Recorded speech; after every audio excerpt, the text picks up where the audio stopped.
Coding cough syrup मामले में धनंजय सिंह ने अखिलेश यादव को दिया तीखा जवाब, माफी मंगवाने की कही बात। अपनी ही सरकार के गृह मंत्री पर भड़के पी चिदंबरम, यूपी का नाम लेकर दी नसीहत। बंगाल में बाबरी मस्जिद विवाद, शुभेंद्र अधिकारी का बड़ा बयान, ममता सरकार पर तीखी टिप्पणी। कैप्टन अमरिंदर सिंह ने बीजेपी को कठोर और कांग्रेस को बताया लचीली पार्टी। उनके बयान के बाद कांग्रेस में वापसी की चर्चाएं तेज। मनरेगा का नाम बदलने के फैसले पर प्रियंका गांधी ने किया पलटवार, सरकार की मानसिकता पर उठाया सवाल। आदाब, नमस्कार, मेरा नाम है एसएम रिजवी और आपने खबर चौक के इस इवनिंग बुलेटिन को देखना शुरू कर दिया है। धनंजय सिंह ने कोडेन युक्त कफ सिरप तस्करी मामले में नाम आने के बाद अखिलेश यादव को तीखा जवाब दिया है। साथ ही अमित सिंह टाटा और आलोक सिंह से अपने रिश्तों पर भी सफाई दी है। उन्होंने अमित सिंह टाटा को छोटा भाई कहा क्योंकि वो ब्लॉक प्रमुख का चुनाव लड़ते हैं और जौनपुरी के प्रतिनिधि हैं। वहीं उन्होंने आलोक सिंह से अपने रिश्ते स्वीकार किए और कहा कि उन्हें बचपन से जानते हैं। धनंजय सिंह ने आरोप लगाया कि अखिलेश यादव एंटी ठाकुर बनने की कोशिश कर रहे हैं, इसलिए उनका नाम बार बार ले रहे हैं। इसके लिए उन्होंने अखिलेश यादव पर मानहानि का केस दर्ज कराने और उनसे माफी मंगवाने की बात कही है। ठीक है, क्योंकि ये 37 सीट जीत गए थे पार्लियामेंट में। जीते क्या थे? यहाँ से 20-22 सीटें तो लोगों ने भाजपा को हरा दिया था, ये जीते उते नहीं थे। और उस पे जो है इनको। दूसरी खबर है कि कर्नाटक के गृह मंत्री जी परमेश्वर द्वारा ड्रग तस्करों के घरों पर बिल्डोजर एक्शन संबंधी बयान दिए जाने के बाद कांग्रेस के वरिष्ठ नेता पी चिदंबरम ने उनकी आलोचना की है। उन्होंने सुप्रीम कोर्ट का हवाला देते हुए कहा कि वो इस बयान से चिंतित हैं। सोशल मीडिया प्लेटफॉर्म एक्स पर पोस्ट करते हुए उन्होंने न केवल कर्नाटक के गृह मंत्री के इस बयान की निंदा की, बल्कि चेतावनी देते हुए कहा कि कर्नाटक जैसे कांग्रेस शासित राज्य को उत्तर प्रदेश की राह पर नहीं चलाना जाना चाहिए।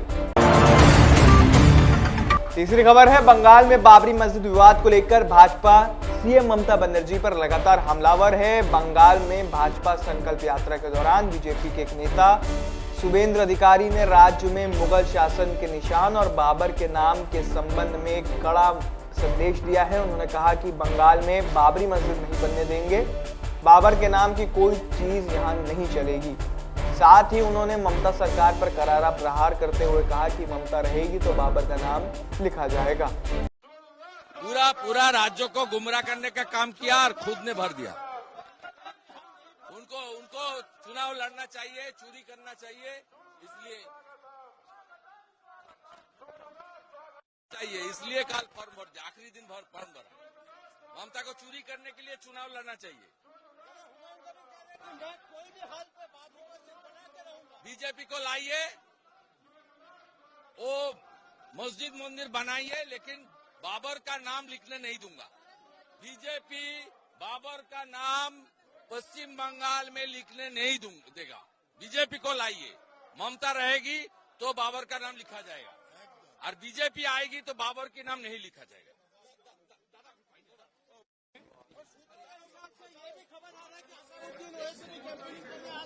कैंपेनिंग तो हो सकता है, उनका पार्टी है, बिहार में लड़ाई किया, 5 सीट चुनाव जीता, वो तो पॉलिटिकल बैटल है।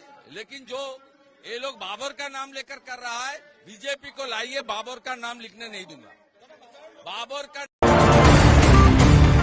चौथी खबर है कि 2027 में होने वाले पंजाब विधानसभा चुनाव से पहले बीजेपी की राष्ट्रीय कार्यकारिणी के सदस्य कैप्टन अमरिंदर सिंह ने बड़ा बयान दिया है। उन्होंने कहा कि बीजेपी का दृष्टिकोण कठोर लगता है, जबकि कांग्रेस पार्टी अधिक लचीली और रवैया परामर्श वाला था। भाजपा के 2 बार मुख्यमंत्री रह चुके अमरिंदर ने यह भी कहा कि उन्हें कांग्रेस की व्यवस्था याद आती है, जहां व्यापक परामर्श होता था, जिसकी बीजेपी में कमी है। कैप्टन अमरिंदर सिंह के इस बयान के बाद एक बार फिर राजनीतिक हलकों में चुनाव से पहले उनकी कांग्रेस में वापसी की चर्चाएं शुरू हो गई। It won't work.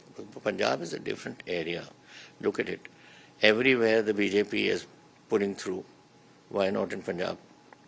पिछली इलेक्शन देख लो, इलेक्शन सारी देख लो, कितनी सीटें आई, कुछ भी नहीं, hardly anything. तो क्या रीजन है? Sorry? What is the reason? Reason is you don't consult people who have been in the field and who know what to say. देखिए, decisions are taken at the upper level. Even in the Congress it was taken at the upper level. लेकिन पूछते हमें थे जो. Everyone was asked. Every MLA was asked his views. MPs were asked their views. हम सबको देते थे. यहाँ तो I don't think anyone has asked.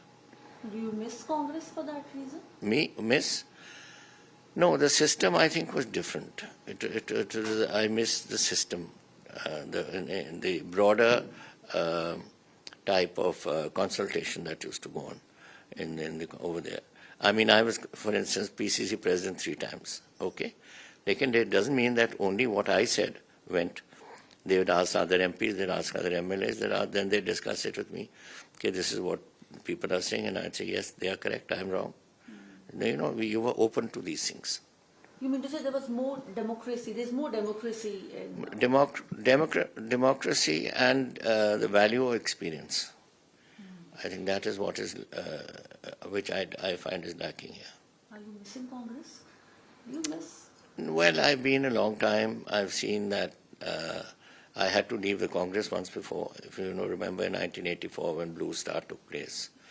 So I spent 10 years out, but I felt that Akali Dal I couldn't function with, because we are brought up on a nationalistic sort of a basis, my family and me and all. But Akali Dal, I always say, their thought process ends at the Ghaggar River, which is the dividing area between where the Punjab border ends. They don't go beyond that. Till now, of course, times have changed. When I was in the Akali Dal, a lot of people hadn't seen Delhi from the Akali Dal. तो सोचें क्या हुआ. So I'm talking of 85, 86, that time of period. But so it is a very different system. Every party has its system of working, but their thought process stops at the Ghaggar. That's the end of their thought process. Congress is more flexible in taking views. BJP, I find, is a bit rigid in its approach. पांचवी खबर है कि मोदी सरकार द्वारा मनरेगा के नाम बदलने के फैसले पर वायनाड सांसद प्रियंका गांधी ने भाजपा पर कई सवाल खड़े कर दिए हैं। पत्रकारों से बात करते हुए प्रियंका गांधी ने कहा कि मनरेगा में सबसे पहले महात्मा गांधी का नाम है। उन्हें समझ नहीं आ रहा है कि इसके पीछे सरकार की मानसिकता क्या है। साथ ही सांसद प्रियंका गांधी वाड्रा ने यह भी सवाल उठाया कि किसी भी योजना का नाम बदलने में बहुत सारा पैसा खर्च होता है, इससे क्या फायदा है, ये समझ से परे है। मैं नहीं समझती, मैं समझ नहीं सकती कि इसके पीछे मानसिकता क्यों है, क्या है, क्योंकि महात्मा गांधी जी का नाम है सबसे पहले, और दूसरा जब भी रीनेम करते हैं तो सरकार की जो रिसोर्सेज हैं ये मतलब उसमें फिर से व्यर्थ होती हैं, क्योंकि हर चीज को रीनेम करना है, सारे ऑफिस रीनेम करने हैं, सारी जो स्टेशनरी है सब कुछ करना पड़ता है, तो एक बड़ी एक्सरसाइज होती है जिसमें पैसे भी लगते हैं, तो खामखा करने का मुझे समझ में नहीं आया क्या फायदा। फिलहाल आज के इस बुलेटिन में इतना ही। देश, प्रदेश और दुनिया की बड़ी खबरों से वाकिफ रहने के लिए देखते रहिए खबर 24। नमस्कार।